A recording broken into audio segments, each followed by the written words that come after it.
നീ ബാഡി ശരിയാകുന്നത് പോലീസുകാരനെ ഇടിക്കാനാ? അയ്യോ അല്ല, പിന്നെ പോലീസുകാരനെ എത്ര ഇടി കിട്ടിയാലും എന്റെ ബോഡിയെ ബാധിക്കാതിരിക്കാൻ. അല്ല, ജിയോ ഉള്ളപ്പോ ഒരു പോലീസുകാരനെ എന്നെ ഇടിക്കൂല, അത് വേറെ.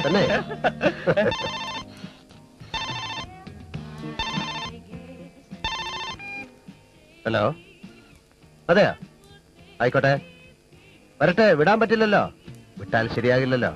ആരാ? ഡ്യൂട്ടിയുടെ പേരിൽ തിളയ്ക്കുന്ന മസിലുകൾ തണുപ്പിക്കാൻ എന്ത് ചെയ്യണം കിണ്ണ? ആപ്കാ മീശ ഊപ്പർ കർ ദോ സാബ്. ഇന്ന് ഏതോ ഒരുത്തന്റെ നെഞ്ച് പുഞ്ചപ്പാടമായത് തന്നെ.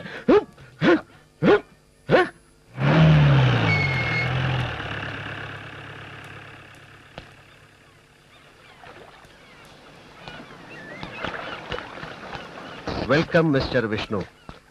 അങ്ങനെ ഒരുപാട് കാലങ്ങൾക്ക് ശേഷം നമ്മൾ വീണ്ടും കണ്ടുമുട്ടുന്നു. നിന്റെ വരവ് ഞാൻ പ്രതീക്ഷിച്ചിരിക്കുകയാണ്. ഒരു തികഞ്ഞ ക്രിമിനൽ എല്ലാം മുൻകൂട്ടി കണ്ടിരിക്കും രവി. മുൻവിധിയോടെ ഒരു പോലീസ് ഉദ്യോഗസ്ഥൻ അന്വേഷണത്തിൽ ഏർപ്പെട്ടാൽ എങ്ങനെ സത്യം കണ്ടെത്താനാവും? സലീം ഭായിയുടെ മരണത്തിൽ CA മാർട്ടിനോട് വിരോധമുള്ള ഒരേ ഒരു വ്യക്തി നീ മാത്രമാണ്. അതുകൊണ്ട് തന്നെ CI മാർട്ടിനെ ഞാൻ വധിക്കില്ല എന്നറിയാനുള്ള സാമാന്യ ബുദ്ധി നിനക്കുണ്ടെന്നാണ് എന്റെ വിശ്വാസം. നീ കാണിച്ചത് അതിബുദ്ധി. CA മാർട്ടിനെ കൊല്ലുന്നതിനോടൊപ്പം സ്വന്തം അനുയായിയെ കൂടി വധിച്ചാൽ പോലീസ് നിന്നെ സംശയിക്കില്ല എന്ന് കരുതിയോ? കുറ്റം ചെയ്തവനെ കിട്ടിയില്ലെങ്കിൽ കിട്ടുന്നവന്റെ തലയിൽ കുറ്റം അടിച്ചേൽപ്പിക്കുന്ന പോലീസിന്റെ നാറിയ സ്വഭാവം അത് നിനക്കുണ്ടല്ലേ? നിന്നെ വേണമെങ്കിൽ എനിക്ക് ഇപ്പോ അറസ്റ്റ് ചെയ്യാം, പക്ഷെ ഞാനത് ചെയ്യുന്നില്ല. നാളെ രാവിലെ ഒരു ഐഡന്റിഫിക്കേഷൻ പേരോടുണ്ട്, നീ അതിന് ഹാജരാവണം. CI മാർട്ടിന്റെ ഭാര്യ? അല്ല, അവരിപ്പോഴും നോർമൽ അല്ല. അവരുടെ കുട്ടി, ആ 7 വയസ്സുള്ള? അതെ. യഥാർത്ഥ സംഭവങ്ങൾ തിരിച്ചറിയാൻ പ്രായമാവാത്ത ആ കുട്ടിക്ക് ചിലപ്പോൾ എന്നെ ചൂണ്ടിക്കാണിക്കാനാവും. ഞാൻ വരില്ല. CI മാർട്ടിന്റെ ഭാര്യ ഉണ്ടല്ലോ, അവർ നോർമൽ ആകട്ടെ, അവർക്ക് സത്യം പറയാനാവും. വിഷ്ണു, നീ ഞാനും തമ്മിൽ പിരിഞ്ഞിട്ട് ഒരുപാട് വർഷങ്ങളായി. കാലത്തിന്റെ ഒഴുക്കിൽ പലതും അറിയുകയും ഒരുപാട് വളരുകയും ചെയ്തു. ഇന്നും എന്റെ മനസ്സിൽ എന്റെ സഹപാഠിയായ ആ കൊച്ചു വിഷ്ണു തന്നെയാണ് നീ.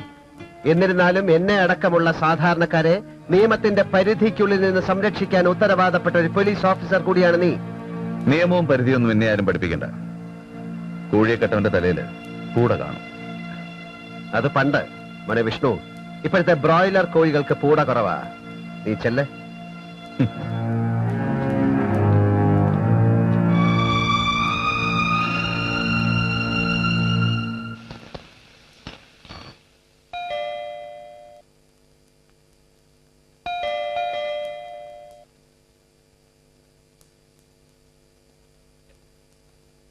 മിസ്സിസ് പാർവതി മേനോൻ, പാർവതി മേനോൻ, ഇവിടെ ഇവിടെ വരൂ.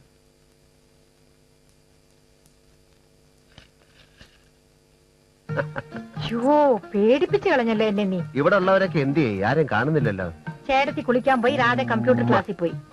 ഇപ്പൊ വരും വിശക്കുന്നു പറഞ്ഞ്. എനിക്ക് ചോറെടുക്കാൻ പോവാ. ഞാൻ കഴിച്ചു.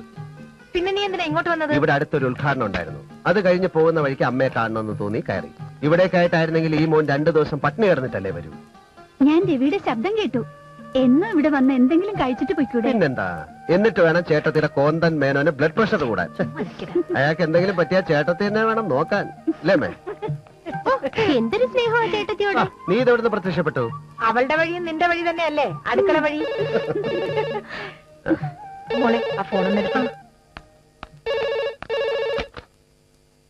ഹലോ.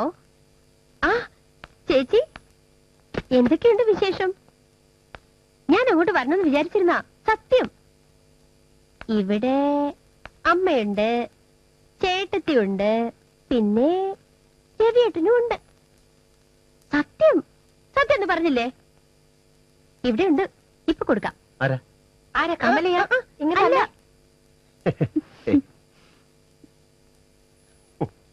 ഓ, രവിയേട്ടൻ ഇവിടെ ഉണ്ടെന്ന് അറിഞ്ഞപ്പോ നമ്മളെ ആരെയും വേണ്ട അമ്മേ. എന്തോ ചോദിച്ചേ? എന്തുവാ? ഇപ്പോഴും നീണ്ടു കൊല്ലുന്നതിനുള്ള മുഖം തന്നെയാണോ നിനക്ക്? കള്ളം. വേറെന്തോ ആണ് പറഞ്ഞത്, എനിക്കറിയാം. കള്ളം. ഞാൻ പറയട്ടെ. രവിയേട്ടനിപ്പോ എങ്ങനെയുണ്ട്?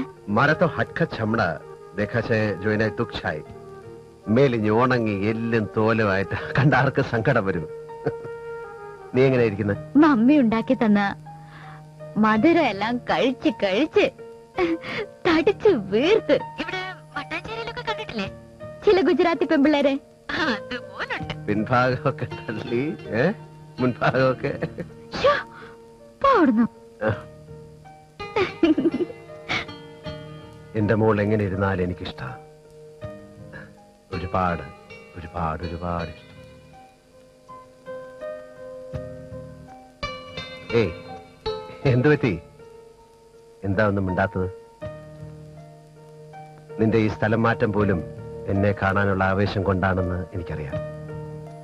പക്ഷെ ഇവിടെ വന്ന് എന്നെ കുറിച്ച് അറിഞ്ഞപ്പോ മനസ്സിൽ കൊണ്ടു നടന്ന സ്വപ്നങ്ങളെല്ലാം വെറുതെയായി എന്ന് തോന്നി, അല്ലേ?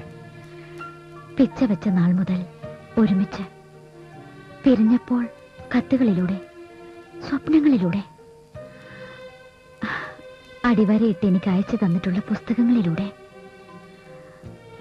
ഒരുപാട് ഒരുപാട് നമ്മൾ അറിഞ്ഞില്ലേ? ഞാൻ എത്തിച്ചേർന്ന ഇടങ്ങളും ആയിത്തീർന്ന അവസ്ഥകളൊക്കെ കാണുമ്പോ വീണ്ടും ഒന്നിൽ നിന്ന് ആരംഭിക്കണമെന്ന് തോന്നുന്നുണ്ടോ നിനക്ക്? ജീവിതം ഒന്നല്ലേ ഉള്ളൂ രവിയേട്ടാ. സംഭവിക്കുന്നത് പോലെ സംഭവിക്കട്ടെ. എന്നാ തമ്മിലൊന്ന് കാണുക. നീ ആഗ്രഹിക്കുമ്പോ നിന്റെ അരികിൽ ഞാൻ ഉണ്ടാവില്ലേ? ഇല്ലേ? ഉണ്ടാവുമ്പോളെ. ഓക്കെ. ഓക്കെ.